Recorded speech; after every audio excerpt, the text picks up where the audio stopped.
Aujourd'hui, je vais continuer mon témoignage sur l'époque où je ne savais pas que j'avais la sclérose en plaques. Ça bouge, hein, voilà. Euh, donc, j'étais à Grenoble. Alors là, c'était en 2001. Je venais de reprendre les études après 5 ans d'absence, puisque j'avais eu une poussée cognitive, la sclérose en plaques. À l'époque, on ne savait pas. On pensait que j'étais en dépression. On savait pas trop pourquoi. Avec le recul, on sait que le fait d'avoir ces... Au tout début, hein, pour ceux qui n'ont pas vu ma vidéo, au tout début, c'était des... Comment je pourrais dire ça? Troubles cognitifs, ça peut être des trous de mémoire, des problèmes d'attention, de fatigue intellectuelle. Et donc, quand on est étudiant en droit, ben, on sait bien, hein, ce serait pareil si j'avais été étudiante en médecine. On a besoin d'avoir toute sa tête, hein, franchement, on a beaucoup de choses à ingurgiter, et c'est pas juste d'apprendre par cœur, c'est vraiment, on nous apprend à raisonner, voilà. Et donc, ça m'a amené à connaître une forme d'anxiété, jusqu'à avoir des crises d'angoisse. Les crises d'angoisse, c'est assez terrible, hein, c'est ce qu'on appelle aussi des attaques de panique. Et au bout de 5 ans, donc j'ai expliqué, je fais un court résumé, j'essaye qu'il soit court. Eh bien, j'ai réussi à me désaccoutumer du antidépresseur et l'anxiolytique qu'on m'avait donné. D'ailleurs, à partir de là, j'ai décidé, parce que ça a été compliqué, hein, 15 jours pour se désaccoutumer.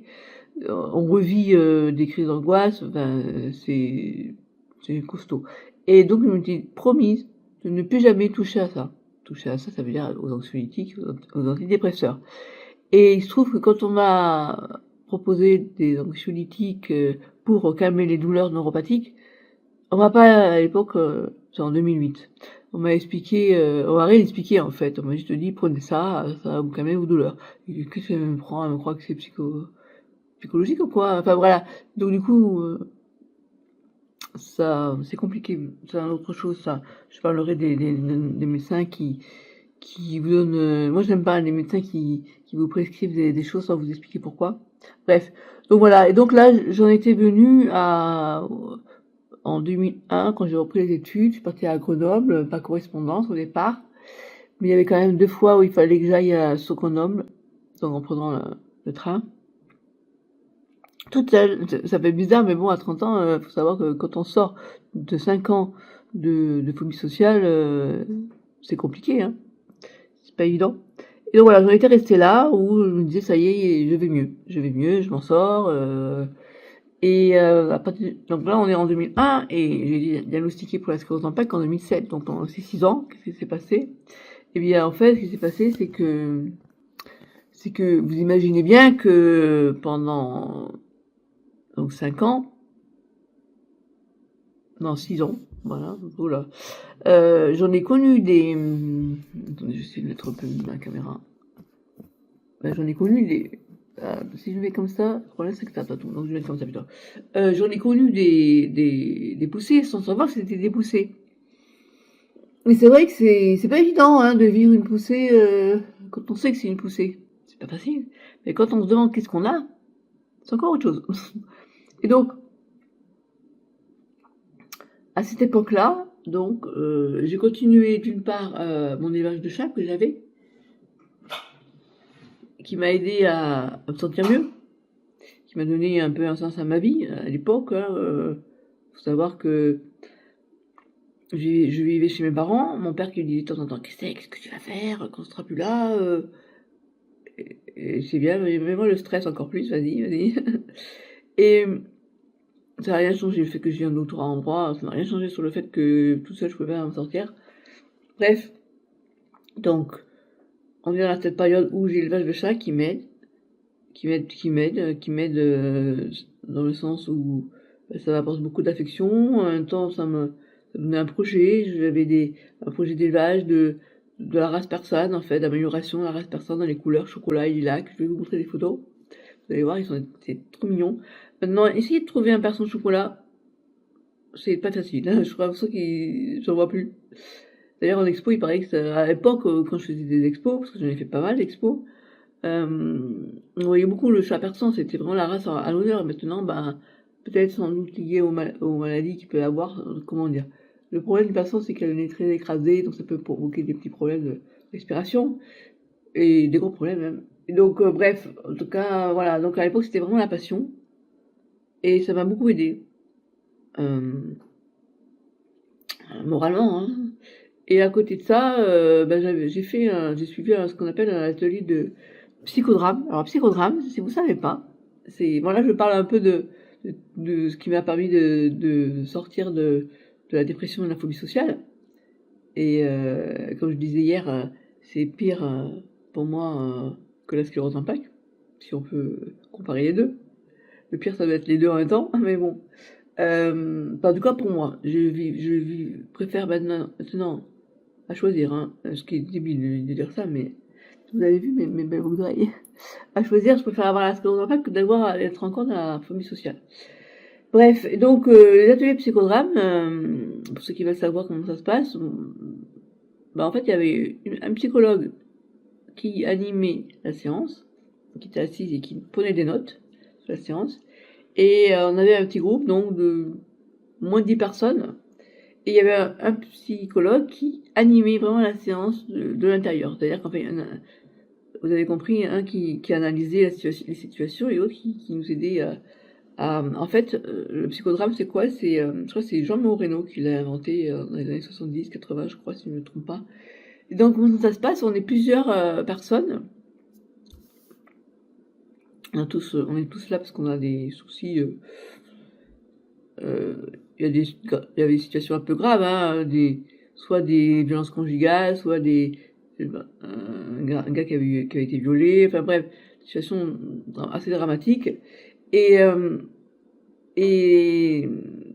dans ce groupe de parole, en fait, oui, c'est pas trop ça un groupe de parole, c'est juste un psychodrame. En fait, ce qui se passait, c'est que chacun disait au départ des choses anecdotiques, et puis finalement, à quoi ça consistait, c'est que, par exemple, il y a une scène qu'on a envie de jouer, enfin dont on parle, et puis à ce moment-là, le thérapeute nous propose de jouer cette scène. Comment ça se passe? C'est qu'on désigne une personne parmi le groupe qui va prendre le rôle, par exemple, notre mère, notre père, ou alors ça peut être d'autres personnages, bien sûr, mais je prends un exemple. Et à un moment donné, quand il y a, comment dire, c'est la personne en face qui joue notre rôle aussi, et selon les indications qu'on lui donne. Et à un moment donné, eh bien, c'est un peu fou, parce que ça remonte quand même, c'était dans les années donc 2001-2002. Quand on a une émotion qui arrive, moi je me souviens que je me suis libérée de la culpabilité que j'avais, de la mort de mon grand-père, parce que j'avais fait un lien entre le fait que j'ai parlé des abus que j'avais reçus et vécu, et le fait qu'il soit mort un an plus tard. Et en plus on disait il est mort parce que il a pas supporté la mort de sa femme, et moi je lui dis non, vous avez compris, c'est parce que j'ai parlé. Voilà. Et donc, quand on a une émotion qui arrive, je me souviens, le psy, il venait derrière et il posait une main comme ça sur l'épaule. Et ben, je peux vous dire que une main posée sur l'épaule, ça déclenche ça libère l'émotion. Et à ce moment-là, c'est comme ça que j'ai pris conscience que j'avais cette culpabilité en moi. Voilà, c'est un exemple de psychodrame. Bref, je passe l'épisode. Donc, en fait, grâce à l'élevage de chat, plus au psychodrame, aux entretiens aussi psychologiques que j'avais avec ce psychologue, j'ai réussi donc petit à petit à ressortir de chez moi. Donc je suis allée à la fac, et au départ c'était pas correspondance, hein. Et puis petit à petit, je me suis inscrite finalement à la fac de Montpellier. Là j'ai repris en présentiel. Je me souviens en 2002, j'ai passé le DU de sciences criminelles, le diplôme universitaire de sciences criminelles. J'ai trouvé ça super intéressant. On avait des cours de police scientifique et technique scientifique, des polices des cours de psychiatrie criminelle. Je me souviens, j'avais une mention bien. Oh, j'étais trop contente, hein, trop contente. C'est la première fois de ma vie que j'ai eu une mention bien. Voilà, donc ça a été vraiment le début de ma réparation, quelque part, de cette sortie de la phobie sociale, de la dépression, et bien sûr la poussée des troubles cognitifs s'était résorbée, je pense. Donc après j'ai continué à la fac, donc j'ai fait après un élu de droit de la santé. En même temps j'ai été juriste bénévole dans une association de défense des consommateurs. Puis de là j'ai continué en master 2 droit de la santé. Et puis je suis partie à Aix-en-Provence pendant 1 an en faisant des va-et-vient parce que j'avais toujours l'élevage de chats. Et donc il fallait y aller 1 semaine par mois. J'avais des enseignements à Aix-en-Provence, donc j'allais en voiture. Là-bas, je me logeais à l'hôtel parce que j'avais pas trouvé d'autre chose. Enfin, ça a été... Mais franchement, je regrette rien parce que ça a été vraiment des années super. Et puis, en 2004, ce qui s'est passé, c'est que quand j'étais donc à Aix-en-Provence, parce qu'après, je vous termine mon histoire. Après, j'ai fait aussi un master 2 en droit de la santé. Et après, j'ai fini par un doctorat en droit. Bref, donc, je reviens. Quand j'étais en 2004, là, j'ai commencé à avoir du mal à marcher. Et je me souviens quand je rentrais de la fac d'Aix-en-Provence pour aller à ma chambre d'hôtel, à un moment donné, je me dis, qu'est-ce qui se passe? J'ai perdu ma chaussure, mon talon ou quoi? J'avais en fait la cheville gauche qui faisait comme ça, qui lâchait quoi. Et quand j'en ai parlé à mon médecin généraliste, là, passer ça sous silence. Faut savoir que quand on a une poussée, ça dure pas, hein, au tout début. Ça passe au bout de 15 jours, voilà. Et donc moi j'ai eu un épisode comme ça de moteur, et en même temps, je commençais à être fatiguée. Donc là ma mère, c'est elle qui m'a amenée à Aix-en-Provence. Et puis j'ai commencé à avoir des troubles urinaires. Et petit à petit, en 2005, ça a été beaucoup de poussées. Jusqu'à avoir du mal à dormir parce que j'avais des paralysies au niveau de l'abdomen, je sentais plus mon ventre, ça c'est trop bizarre. Je me réveillais en pleine nuit avec des impressions de plus sentir mes mains. Et puis en 2007, non attendez, en 2006 je suis tombée, j'ai fait une première chute. C'était compliqué parce que cette chute, en 1/10 de seconde, je me suis retrouvée par terre, je crois qu'on m'avait poussé, enfin bref. Voilà, j'en viens à 2007, en juin 2007, le médecin généraliste me fait le signe de Babinski, qui était positif. C'est-à-dire qu'en fait, la boule plantaire, elle vous prend un truc, par exemple ça, et elle vous fait ça, et vous avez, au lieu d'avoir les pieds, les doigts de pied qui se tordent comme ça, il faut comme ça. Je ne tombe pas. Et du coup, elle m'a dit, prenez en urgence un neurologue.